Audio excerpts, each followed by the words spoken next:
Ralang adaw lang ang mil ko atwa Mana at di na hati kin Nga chasong ang nutu Wile di no So if you made seat na nila Titiling fin na di boy pop Ngay na fang kan so yang eh Ako abit na Apal may bing ni mariyang tur Yang nam ngay lipat so ngay bil tu Lampa boy ve ang ngay na wadi So nga mangi derle bil nu Mana tin lung liang nu Dil tu Su tuwa so na tiyang ru Ufulu bokin mo lau heng Sirang ngol kanin sa to re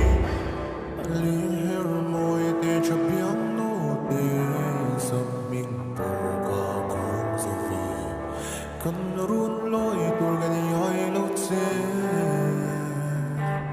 Kan yai lo tse Valang Min sa tui et on le ta Nan na te So sang kai do bisi Ralang Tu ma ka do lo fe Mak se tu ma nan she pui lo an na te Ti ti So ma tu ma tiam to kin Rik tui na le Moi na ten na lim vela